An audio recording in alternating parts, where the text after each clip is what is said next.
So if someone was rude to you and you didn't like it and you just brushed it off like a spark from a fireplace before it burned a hole in your sleeve, if you just brushed it off, then there's nothing about it that affects you. It was just a moment in time where you rendezvoused. Law of attraction put you there because of something that was going on with you, but you didn't exaggerate the situation because you didn't think about it.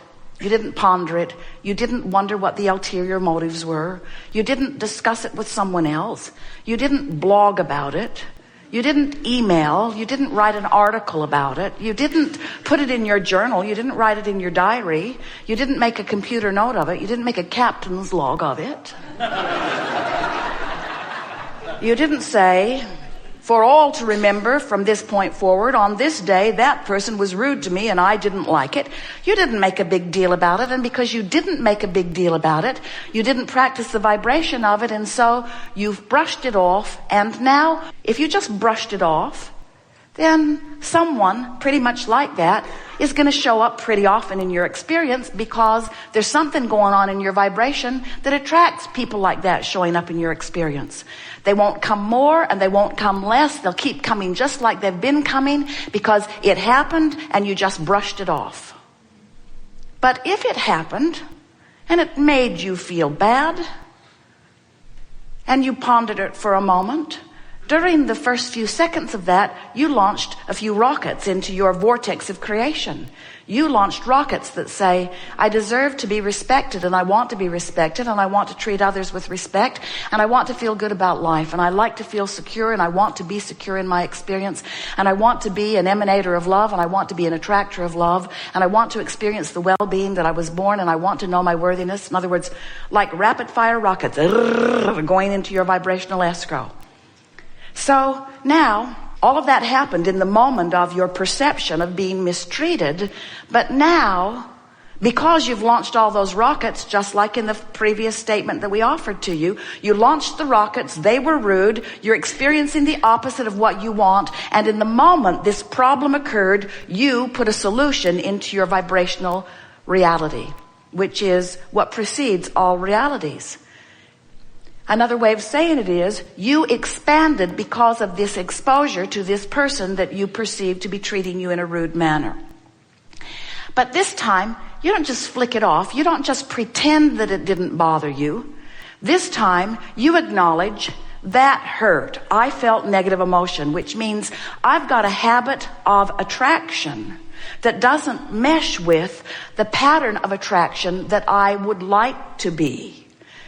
In other words, I'm attracting rude people. It happens every now and again. I must have something in the mix of me that could be cleaned up, that would then leave me in a better creative stance.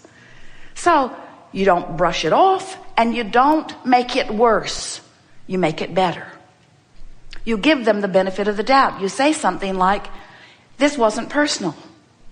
Their rudeness was emanating from their disconnection. And I rendezvoused with it because I'm a vibrational match to it, but I don't want to be. I don't want to be a vibrational match to rudeness because I'm mostly nice and most people I know are nice. And we want to get along and we don't need everybody to behave in exactly the same way for us to get along. I want to be a liver of unconditional love. I want to be able to look at people and when they're rude, I want to love them and think to myself, not necessarily engage them in conversation. I want to think to myself, you're having a hard day, and I wish a better day for you. And I wish a different rendezvous for me. So, thanks for the update. Thanks for the update about my vibrational stance. And thanks for helping me focus more specifically in the direction of who I really am and who you really are and what I really want and what you really want. Thanks for the update. And now, because of this encounter, you shifted your vibration. Your point of attraction has changed. You now have far less probability of running into somebody like that again. In other words, you're going to have to go looking for it to find something like that. Now, later that day, you could be with another friend because you've been attracted for another reason. You could have already had a previous engagement. So you sit down, you're having a conversation, you're enjoying them. You notice a little furrow in their brow. You wonder what's wrong. They psychically pick up on your wondering. They read your body language. They see you as someone who's empathetic. And they think, this is someone that I can reveal to.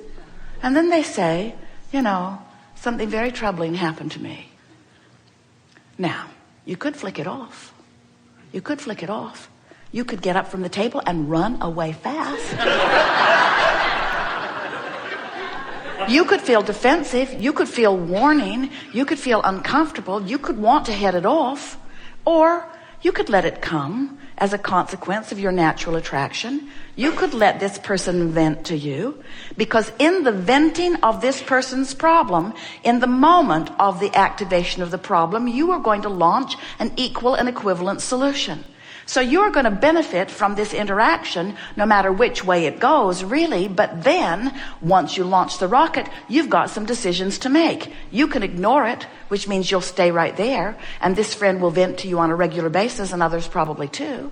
Or you can let this person vent his problem, which causes you to activate a solution, and then you can, maybe not in that moment, but as soon as this interaction has ended, you can spend time thinking about what it is you want for this friend. You can spend time activating within you, as the source within you already has, the solution to whatever problem he activated and verbalized to you. And if you do that, you'll feel the relief of coming into alignment. Now, you might say, that's odd, Abraham. I felt pretty good. He took me into a worse feeling place, and then I compensated for the worse feeling place by reaching for a better place. What have I gained? And we say, you've gained the power of focus. You've gained the benefit of the rocket that this person helped you launch. You've gained the benefit of launching a rocket and catching up to it. And most of all, you've achieved a new vibrational place, a new vibrational stance relative to this subject. And most important of all, you have done what you came to do. You have been a deliberate creator in that you've used the clay of the vibration that surrounds you, and you have created something better than existed before. In other words, you've got your hands in the clay.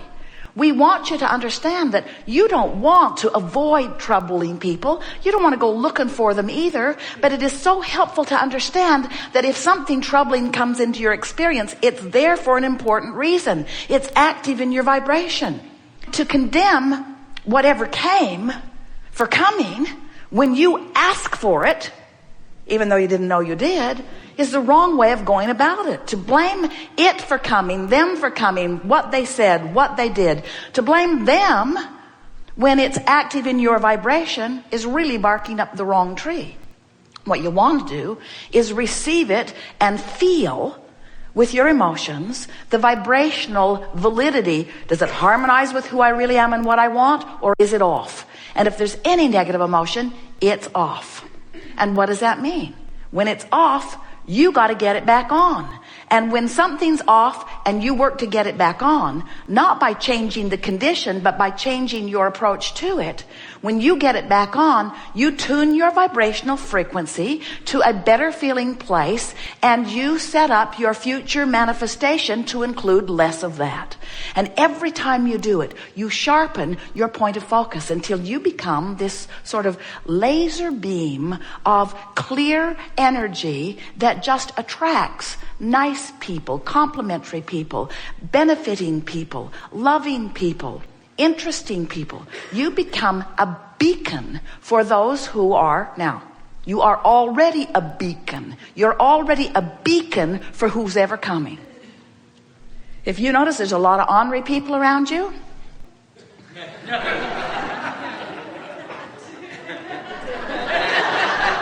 you're a beacon.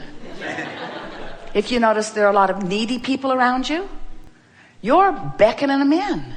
So if needy people come to you, does that mean you're needy? No, it means needy's active in you. It means you're noticing needy. Don't want needy. Or want to help needy. In other words, whatever's coming is coming for a reason, and you're the reason. Your thoughts and how you feel. Your words and how you feel. Your behavior and how you feel. So when you come to a gathering like this, we assume, we know, you come because you want to become more deliberate in your point of attraction. Because that's what creating is. Creating is attracting. Creating is adjusting your vibration for what it will attract. It's adjusting your point of attraction. It's not about getting good at identifying and going after. It's about getting good at identifying and practicing the vibration of wanted rather than not wanted. And the two work so well together because every time your life experience shows you something that you personally consider to be a problem, in precisely the same moment of your awareness of the problem, an equivalent solution is born. Some say, well, where is it? And we say, well, it's a vibrational solution. It's a thought. It's an energy. It's a vibration you can feel. It's something that you can know with your emotion that you may not be able to justify through your vision of how it is unfolding. In other words, you're accustomed to noticing what is in this reality that you call reality. I can see it. I can hear it. I have physical senses that define it. So I can easily define the problem. And when the solution shows up, I will easily be able to define the solution. I know what the cure to polio now is. But what we want you to understand is that there is a solution that precedes all manifestation that is, as far as we are concerned, as we stand over here in your vortex of creation, in your vibrational reality, there is a solution that is already here. And while you can't see it, you can know it. So what we are suggesting to you is that if you could just ratchet back a little bit your need to see your solutions, and you could be willing to look forward with your emotions to feel the solutions. I know the solution is there. So we've been playing with this for a while. We've been talking about this vortex of creation. And we've been telling you that when you have negative emotion, you're not in the vortex. And when you feel positive emotion, you are in the vortex. In other words, the better you feel, the more you are in vibrational sync with who you really are. So Esther's really been thinking about this every spare moment. She's been thinking about, Abraham says that this vortex of creation, where they stand and where the larger part of me is and where everything I want is, Abraham says that is present tense for them.